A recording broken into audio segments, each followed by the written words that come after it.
Hello and welcome to the coding walkthrough video for Fortitude 1.3. Got a bit of an exciting update for you this week, even though it wasn't quite what we were aiming to build. This week was supposed to be the Ocean Monster event. That hasn't happened for various reasons mainly because we just need more time to build the environment, because it's, an ocean and all that. We want it to be the best it can be. And this is supposed to be, one of the scariest events in the game. So we really wanted to nail it, and as a result, we decided to push the Ocean Monster event by a week. Which is fine, because it's allowed this week's update, which is a bit of a blend really. It's kind of a quality of life update and also has got some content as well.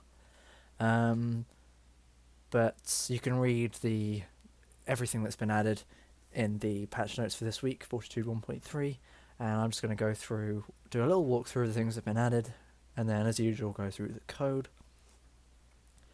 So the biggest thing that's probably been added this week, is the opening of the game, basically. So now the player's spawn point has been set, so you start the game at a specific point now, and there's a small narrative event that then kind of opens the game and starts you off on the narrative pathway.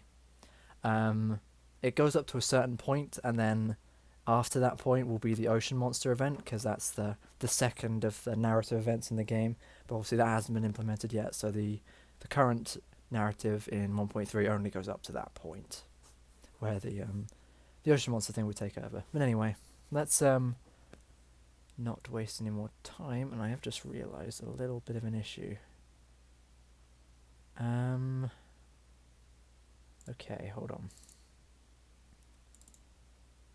We're in for a treat this week. We're actually going to do a little bit of a game build instead of a standard scene viewer walkthrough, and the reason for that is because the scene viewer is now incredibly laggy, because of the asteroid field mainly, but for some reason you only get this lag in the scene viewer, not in the final build of the game. Don't really know why, so we're just going to roll with it. But yeah, so aside from the opening of the game, there's also a few more sound effects, because we booked out a recording studio and recorded a few of our own, as well as a couple more tutorials, and as I said, the opening location of the game. Alert. Detecting nearby orbital debris. Caution is advised. I don't know how loud this is, so I'm just going to turn it down a bit. But yeah, this is the new rocket noise, by the way. Obviously this is the starting tutorial loading up here, but you have already seen this, so I'm going to go ahead and skip it. Autopilot disengaged. The ship now also starts on autopilot to kind of, to add a bit of ease, because the words. So you can read the tutorial basically, because as you can see the ship is drifting because of gravitational pulls. So it holds the ship for you while you watch the tutorial essentially. If I just turn that sound back up, you might notice as well that you can hear a humming noise.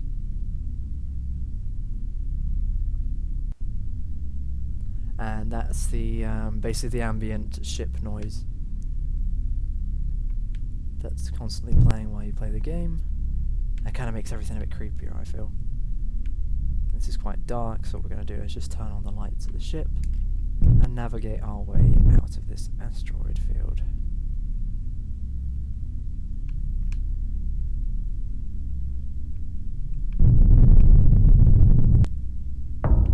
That's the new bump noise, we also recorded that.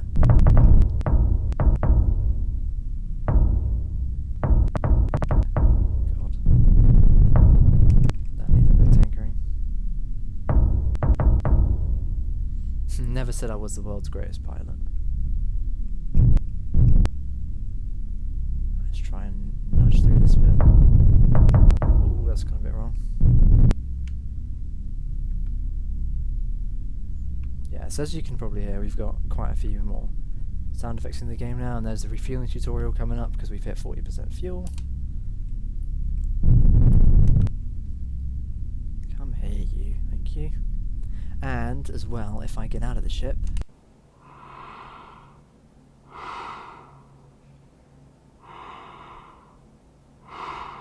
you can hear the new breathing sound. as well as the new thruster noise.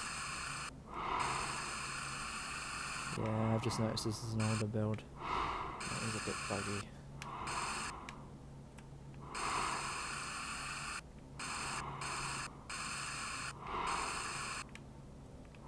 But no matter. So yeah, these are the new kind of noises. I think they're quite cool. And then we'll just get back in the ship there. And head out into the wilderness of space.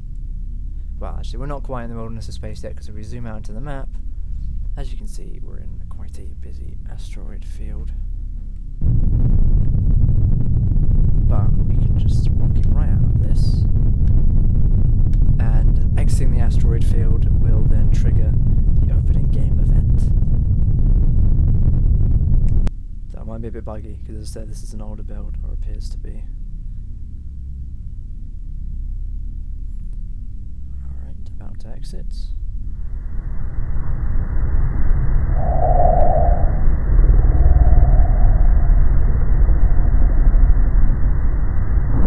Unknown signal detected. Triangulating origin point. Triangulation will take approximately 10 minutes.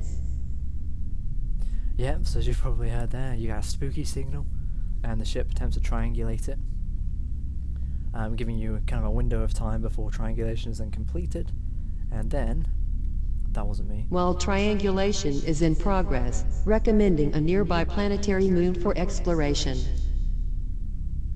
Yep, so, as you can see there, we've got a little objective marker now on the map, and that's pointing towards the nearby ice moon as a point for exploration, basically. And if you were to, we'll deal with that in a second, if you were to head to the ice moon, that will then trigger the ocean monster event. But that's obviously being coded in next week. A couple other visual things to note. The gas giants glow now. We've added...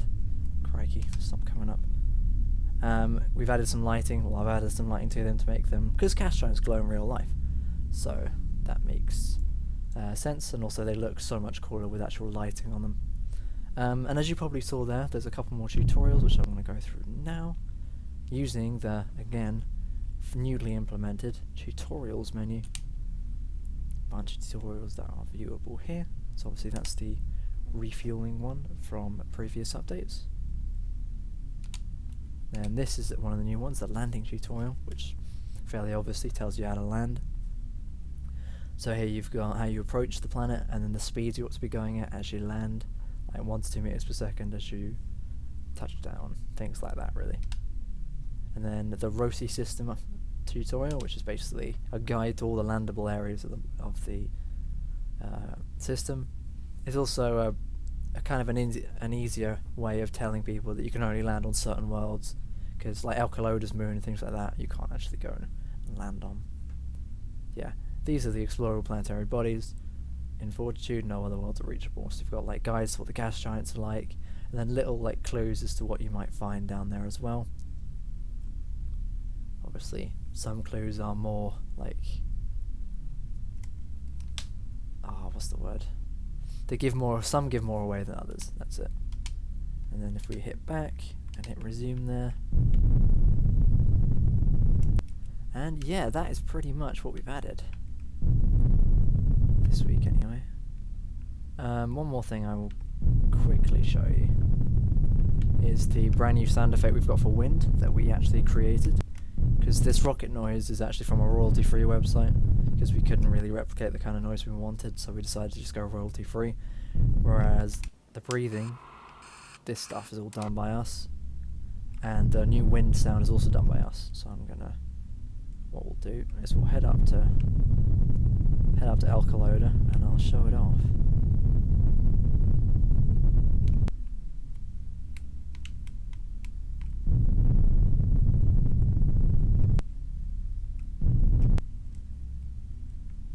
That's a pretty decent speed.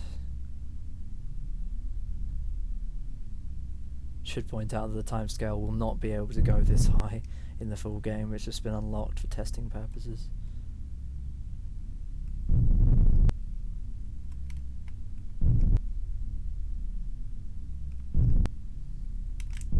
Here we go. entering upper atmosphere and compensating for orbital rotation. Alert, navigational systems offline. So as you can probably hear, that's the new wind sound effect. I quite like it. Josh has mixed views. I'll just land quickly here because it's fun.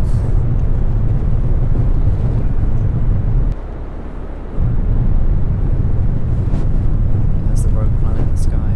It's getting closer.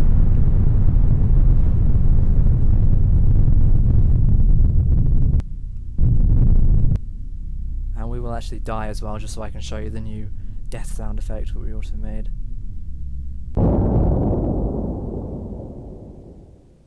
I like that one. I think that one's cool.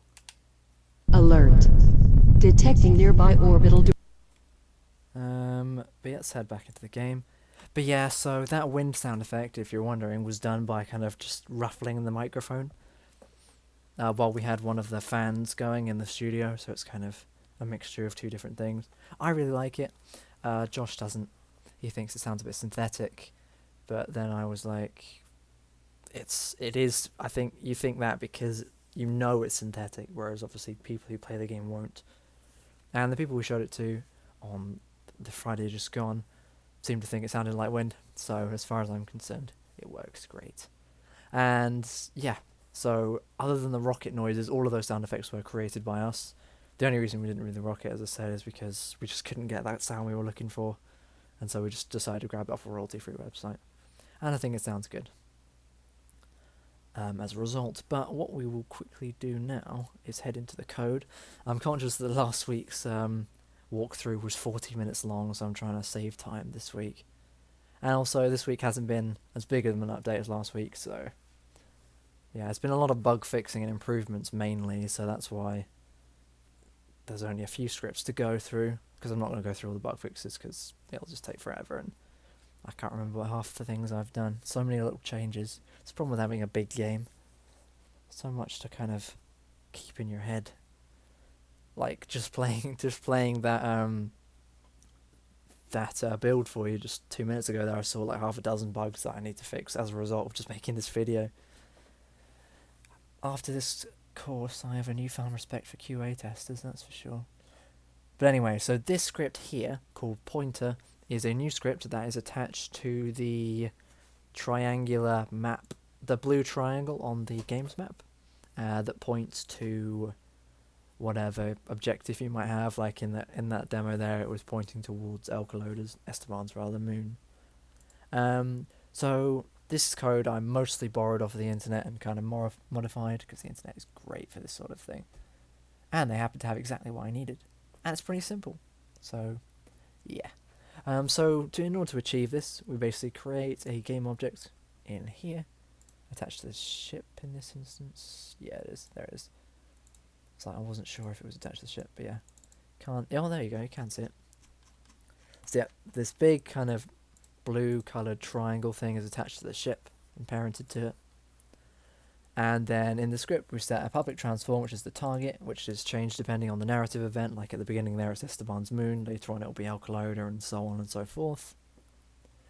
And then in update, we set a vector 3 called direction, which is the position of the target minus the position of whatever this is attached to. So in this case, it's going to be obviously the triangle, the blue directional triangle. And then we go, if the direction dot magnitude is lower than the height distance, now height distance I'll go into in a second. Yeah, basically height distance is, because it's actually relevant now, basically the minimum distance that something has to be until it hides itself. No, that was a proper explanation. Basically, if you get within a certain distance of the target, the triangle vanishes. So it's kind of like a gameplay event thing. It's easier just to show you, because I am horrible at explanations today, apparently.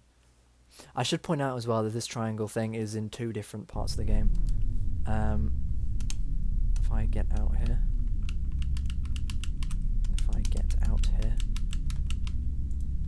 let me out of the ship.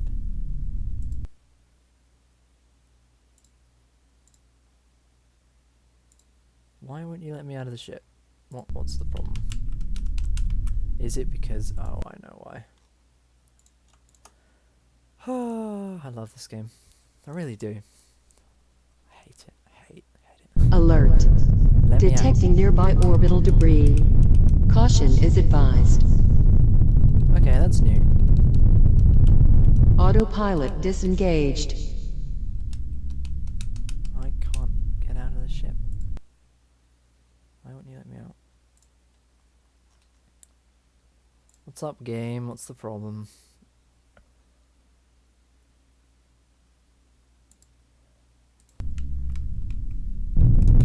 Well, I mean, as bugs go, that's a new one. Let's just do an old trick. Oh my god. Yep, okay, sorry. That's gonna have to be something I'm gonna fix later. I love bugs when I'm working. But essentially, there's a little one, a similar blue triangle pops up on the astronaut's radar after he gets a certain distance from the ship, and that which basically points towards the ship, so that if you ever lose the ship in space, as that does tend to happen, it'll always point the way back towards it. And it's exactly the same code that's used for the map's objective marker. But that's relevant here because after you get within a certain distance of the ship, the blue triangle disappears. And that's basically what this does. Basically, if the direction, if the unit kind of meters distance between the player and the ship is less than the hide distance, then it hides it by setting it to false. Otherwise, set it to true. So basically, if you're further than a certain distance, then set it to true. And then it calculates a little angle here, which is the direction times a bunch of math stuff. Direction obviously being the difference between the target's position and your position, or the triangle's position, and then it rotates the triangle according to the angle that we've set up here, pointing towards it in a forward motion. And what that basically means is it rotates the triangle to point towards whatever the target happens to be. And yeah, so that's that one. The only other new script that's been added this week is asteroid optimization, because asteroid fields are so laggy in this game. I felt I had to do something because I started having more than one asteroid field and the game was just like, no, can't do it. It gave me 3 FPS and told me to go away. So I was like, right, okay, we've got to do this. So now I basically added, if we go into scene viewer, and down here, I've added an on-trigger circle collider around every asteroid field. And basically got this little script here that goes, if you exit the collider of the asteroid field, then it sets the asteroid field to false. And if you enter the collider, it sets it to true. And there's only 2 asteroid fields in the game right now, so that's why there's only 2 triggers. Although this one's a little bit different, because if you exit on the collider of this particular asteroid field, which is the starting asteroid field, then it sets the is signal boolean to true, which basically starts the opening narrative event, and you hear the mysterious signal. But yeah, this is just an optimization thing. When you get a certain distance away, it disables them, so they stop lagging the game out. Pretty simple stuff there. And then in sounds, we've got the opening tutorial, not tutorial, rather, the opening narrative event you saw with the signal. And it's in here because it's mostly to do with sounds. I felt it was appropriate to put it in here. And basically this checks to see if the is signal boolean is true, which is set if you exit the asteroid field. So if you've exited the asteroid field, then play the mysterious signal script. Mysterious signal MP3 sound, you know what I mean. And it sets is triangulate to true. And if that is true, then it starts a timer. And then if the timer is greater than 10 seconds, i.e. if 10 seconds have passed since the mysterious signal was played, then it plays a triangulating clip, which is basically the ship going, triangulating signal, ETA 10 minutes, or whatever it said. And then 20 seconds later, it then automatically pulls you out into the map, and the ship then says, while I'm triangulating, how about you head over to Esteban's moon? And then down here, it sets the sprite renderer of the narrow tracker, or the blue triangle on the map, to true. and then sets its target as Esteban's moon. So basically, it makes the blue triangle appear on the map and then point towards Esteban's moon. And then after a few more seconds, it then sets is outmap to true, which basically zooms you out of the map. And then a few more seconds after that, it then that's the same time really. It then disables the sprite render of the blue triangle, so it's not constantly active while you're out of the map. And then after 50 seconds, it then ends the event. Yeah, so it's, as I showed you in the kind of demo thing before, it just takes you through the opening game event, essentially, and sets everything up for the Ocean Monster event, because the idea is it points towards Esteban's moon, so you head over there and then land and go in the ocean, scary things happen. But that is Fortitude 1.4 next week, hopefully, anyway. And then down here we've done a couple more edits this week. These are all done. What have we got? Yep. So basically got this little bit here that goes, if you're in the ship and you're not losing power, then play the ambient ship noise, which is the low humming engine noise that you heard earlier, which is from the royalty-free website. Otherwise, if you're outside the ship, i.e. you're in your little astronaut suit, then play ambient astro, which is the breathing noise that you heard, that we made that one. And then if you're outside the ship and you're is-foot thrust, so basically you're thrusting around with your jetpack on the, you're flying around in space, and you're not in planet, then it plays the astro thruster audio clip. God, I really can't do words today, I'm so sorry. Which is basically the noise you were hearing whenever you move around in space. So again, pretty simple change, but, well, actually, no. This was quite a complicated one. As is this next one, actually. The major change into the tutorial script is the addition of the tutorial menu. And it uses a pretty similar layout to the pause menu, so I'm not going to, really go over it in detail, because you can see that in when that was implemented. I think that was last week, 1.2, might have been 1.1. The weeks are starting to blur. But basically, as you can see, it uses a similar layout, taking the game objects of the tutorial menu overlay and all the different buttons, which, incidentally, can be found here. Oh, they're all covered up, but basically, if we bring them all to the... Oh, I'm not going to do that. You saw the tutorial menu earlier. In fact, no. I'm going to take you one step further. I want to show you. In for a show.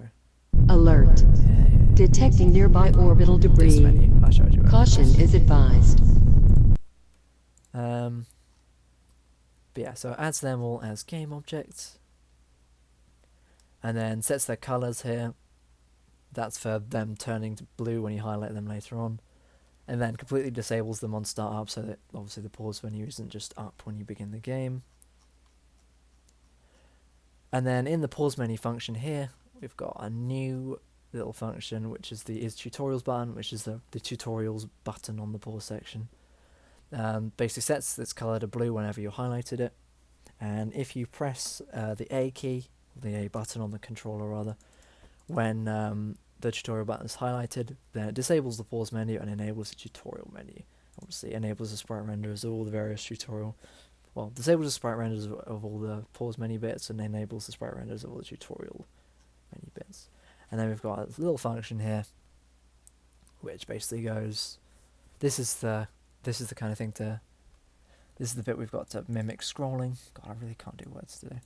Basically goes, if you press down on the D-pad, and is refueling is true, so if you're hovering over the refueling button, the refueling tutorial button, but if you press down and that happens, then you're now hovering over the landing button. And if you're hovering over the landing button and you press down, then you're hovering over the ROSI system tutorial button. And if that's true and you press down again, then you're hovering over the back button. And if you press up, then it's the system button, and then so on and so forth. Basically, you can scroll up and down, and it highlights different buttons as you go along. And then if you're hovering over the is refueling button, then it sets its color to blue. And then if you press... Nope, that bit's up here because it was buggy, so I had to botch it. Where are we? Yeah, here we go. Nope. Where is it? Oh, I hate this. Yeah, if you press the A button while you're hovering over the refueling tutorial button, then the current tutorial sets to the refueling tutorial, and tutorial ping is true, so basically it brings up the tutorial. And then we've got a little thing here that basically goes, if you press the B button, it then disables it. Otherwise, if you're not hovering over it, then the colour of the button is white. Then, similar thing here, if you're hovering over the landing tutorial button, then it sets it to blue. And if you press A, then it sets up the landing tutorial. And if you press B, it gets rid of it, and then sets it to white when you scroll past. And then the same thing with the roasty one, and then the same thing with the back one, except with the back one, if you click on it, it doesn't bring up any tutorial, it just puts you back into the pause menu by enabling all of the various sprite renderers and disabling the tutorial menu. It's a very complicated script, I mean, look how long this thing is. But the bottom line is basically, it gives you a fully functional and toggleable pause menu. Alert. Detecting nearby orbital Yeah, so debris. scroll through and Caution is advised. and all that. I still can't get out of the ship. What is going on? I have to fix that. God, I love bug fixing. And then the very last thing I'm going to show you is the camera controller's new implementation of the blue triangle on the map, because the camera controller script controls the map. So here we've got a little thing at the start to disable the sprite render of it on startup, so it can only be enabled when you're in the map. And then you've got a little thing here that basically goes, if you press the map button, it then checks to see if the blue triangle objective marker, I need a better name for it, if it doesn't have a target, if it does have a target, then set it to true. Otherwise, don't set it to true, because there's no point in activating it if it doesn't have anything to point towards. And then down here we've got this little bit which basically goes, oh my god, so much code.